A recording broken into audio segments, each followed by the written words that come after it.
বিশ্ব রাজনীতির মঞ্চে এবং ওয়াশিংটনের সুরক্ষিত ওভাল হাউসে আজ এক নজিরবিহীন ও মাথা ঘুরিয়ে দেওয়ার মতো চাঞ্চল্যকর ডিক্লারেশন আছড়ে পড়েছে। মার্কিন প্রেসিডেন্ট ডোনাল্ড ট্রাম্প এবার ইঙ্গিত দিয়েছেন এক অবিশ্বাস্য সাম্রাজ্য বিস্তারের। মধ্যপ্রাচ্যের রণাঙ্গনে ইসরায়েলি ডিফেন্স ফোর্সের একের পর এক শোচনীয় ব্যর্থতা এবং প্রধানমন্ত্রী বেনিয়ামিন নেতানিয়াহুর একের পর এক ভুল রণকৌশল দেখে এবার চরম ক্ষুব্ধ ও বিরক্ত হোয়াইট হাউস। নেতানিয়াহুর সাথে এক অত্যন্ত উত্তপ্ত ও রুদ্ধশ্বাস ফোন কল শেষ করার পর সাংবাদিকদের সামনে ট্রাম্প রসিকতার ছলে যে কথা বলেছেন তা মূলত তেল আবিবের সার্বভৌমত্বের ভিত নাড়িয়ে দেওয়ার জন্য যথেষ্ট।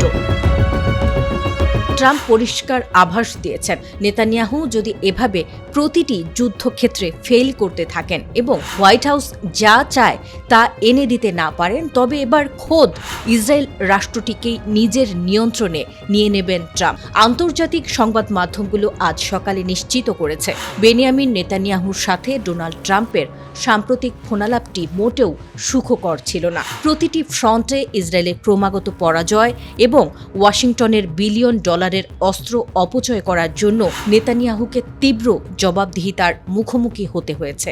এই উত্তপ্ত কথোপকথনের ঠিক পরেই ট্রাম্প সাংবাদিকদের সামনে এসে দাবি করেন, ইসরায়েলের বর্তমানে তার জনপ্রিয়তার গ্রাফ আকাশচুম্বী। প্রায় ৯৯% ইহুদি তাকে সমর্থন করছে।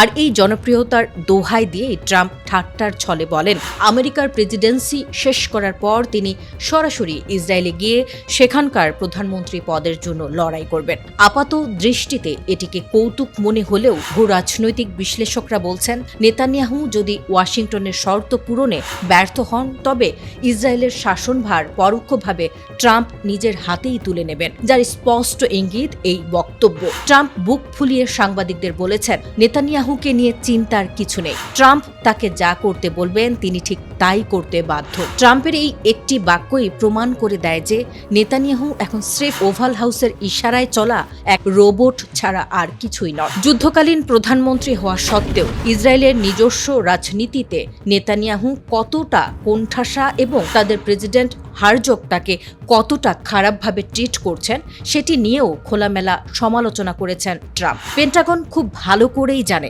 গাজা এবং লেবানন সীমান্তে ইসরায়েলি ফৌজের একের পর এক ব্যর্থতার কারণেই আজ পুরো মধ্যপ্রাচ্যে আমেরিকার এত বড় সামরিক বিপর্যয় ঘটেছে।